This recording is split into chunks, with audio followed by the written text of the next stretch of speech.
Good afternoon, students. Welcome in the class of science. As you know, in the last class we were discussing about the periodicity in the elements. Periodicity in the elements according to their periods and groups. यानी periods और groups में जो properties में change आता है, उस change को हमने देखना स्टार्ट किया था. फर्स्ट प्रॉपर्टी अपन ने कंप्लीट कर ली थी और फर्स्ट पीरियोडिसिटी हमने देखी है एटॉमिक साइज. एटॉमिक साइज हमने देखी थी. एटॉमिक साइज के बाद में नंबर 2 पर आज लेने जा रहे हैं valency. Now valency in periods and groups. किस तरह से वैलेंसी पीरियड और ग्रुप के अकॉर्डिंग वेरिएबल होगी, चेंजेबल होगी, ये अपन यहाँ देखने जा रहे हैं. First of all I would like to tell you the definition of valency. Actually the valency is the combining capacity.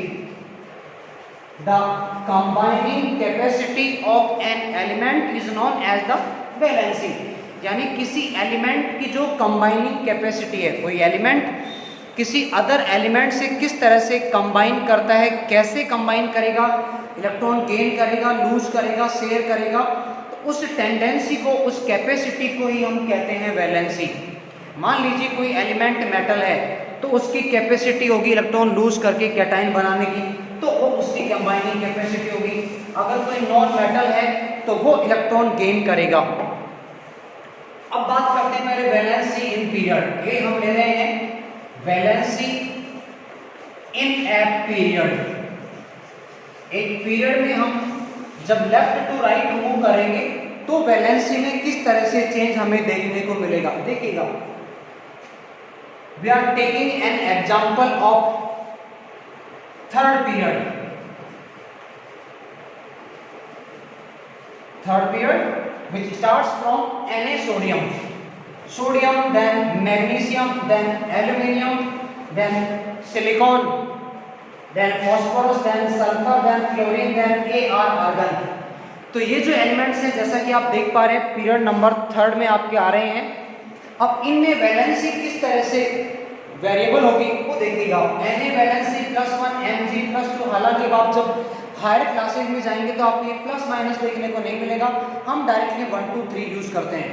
यहाँ हम एक तरह से बेसिक समझ रहे हैं तो हमें प्लस माइनस को ध्यान में रखना जरूरी है. +1 +2 then +3 then only 4 then -3 -2 -1 then 0. तो ये हमने देखी है वैलेंसी किस तरह से चेंज हो रही है. हम जब लेफ्ट टू राइट मूव करेंगे तो क्या होगा, वैलेंसी पहले इंक्रीज हो रही है, उसके बाद वैलेंसी में डिक्रीज आता चला जाता. देखिए हम किस तरह कहेंगे, on moving left to right it is a period and in period we move left to right. On moving left to right in a period, the valency first increased. After that, it will be decreases. Listen again. On moving left to right in a period, valency first increased, then it will be decreased. पहले increase हो रही है, उसके बाद continuously decrease होती चली जाती है. ये बात कर ली हमने period की. अब बात करते हैं group की. Now valency in a group. Valency in a group. एक ग्रुप में वैलेंसी में किस तरह से चेंज आएगा देखिएगा ध्यान से.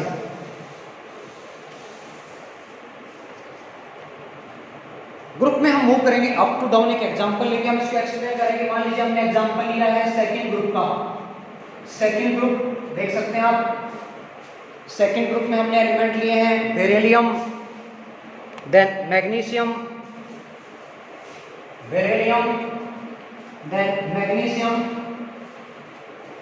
then calcium, then strontium, then barium, then radium.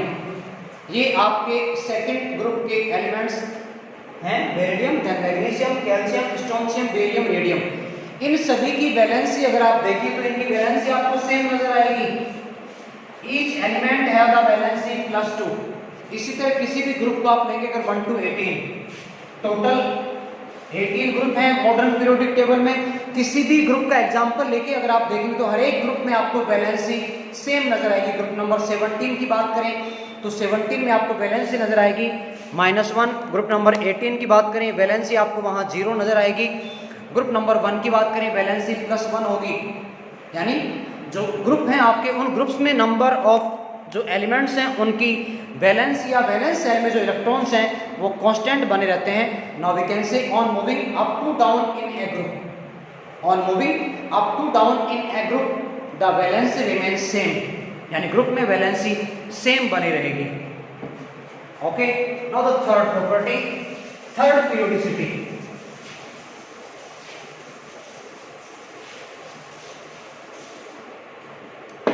Third periodicity metallic characters, metallic characters.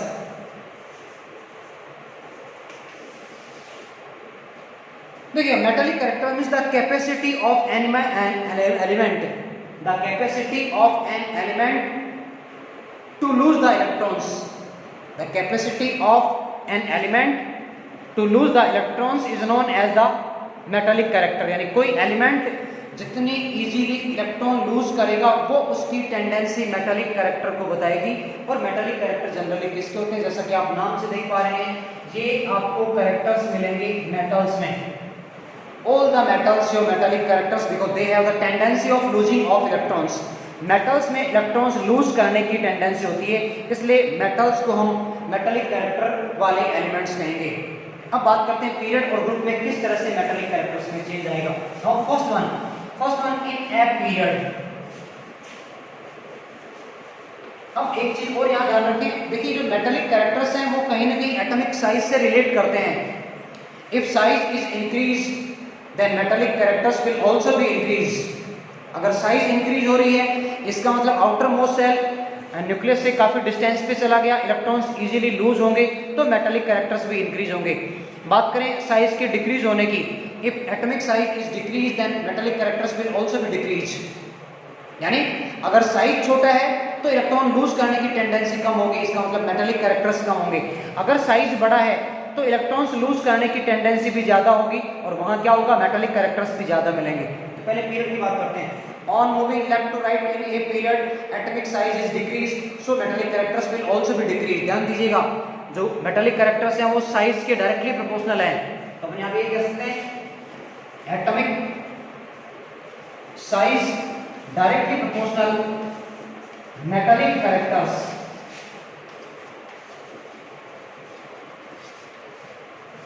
समझ गए होंगे आप मेरे ख्याल से।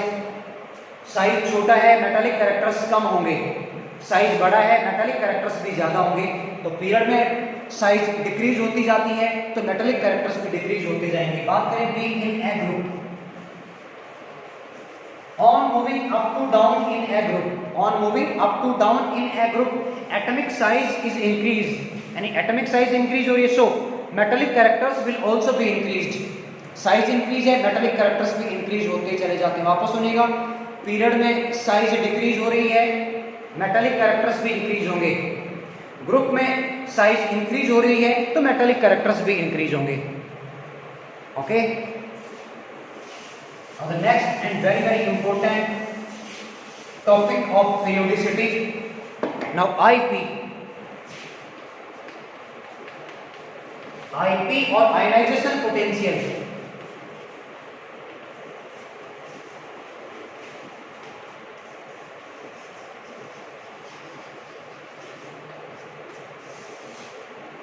आईपी और आयनाइजेशन पोटेंशियल। देखिएगा, energy it is one type of energy, so it is also known as ionization enthalpy. इसको एक नाम और भी दिया जाता है, it is also known as ionization enthalpy. सुनिएगा, the energy which is required to remove one or more electron from an atom is known as IP or ionization enthalpy. The energy which is required to remove one or more electrons from an atom. किस तरह का atom? Neutral atom है। उस neutral atom से electron lose करवाने के लिए जितनी एनर्जी की हमें रिक्वायरमेंट होती है उसी को हम कहते हैं IP. Listen again. The energy which is required to remove one or more electron from a neutral atom is known as IP or ionization enthalpy. जैसे कि मान लीजिए हमें Na से एक इलेक्ट्रॉन हमें लूज करवाना है, इलेक्ट्रॉन लूज हो गया है, तो जो एनर्जी हमें देनी पड़ेगी उस एनर्जी को हम नाम देते हैं आईपी और आयोनाइजेशन पोटेंशियल, और we can say ionization enthalpy. समझ गए होंगे आप। अब इसकी बात करें पीरियड और ग्रुप को लेकर, तो देखिएगा ये भी आपकी जो प्रॉपर्टी है वो एटॉमिक साइज पे डिपेंड करती है। यहाँ क्या होगा, अगर साइज छोटी हो रही है तो आईपी ज्यादा होगा, साइज अगर बड़ी है तो आईपी कम होगा। तो यहाँ पे आप समझ सकते हैं यहाँ रिलेशन होने वाला है indirectly proportional IP indirectly proportional atomic size. आप समझ सकते हैं मेरे ख्याल से, यानी साइज अगर डिक्रीज हो रही है आईपी इंक्रीज होगा, और साइज अगर इंक्रीज हो रही है तो आईपी वहां पे डिक्रीज होगा। पहले बात करें पीरियड की। On moving left to right in a period IP will be increased due to the decrease in the size, IP increase होगा पीरियड में। On moving up to down in a group IP is decreased due to the increase in the atomic size. Okay, now that's all for today. Thank you so much.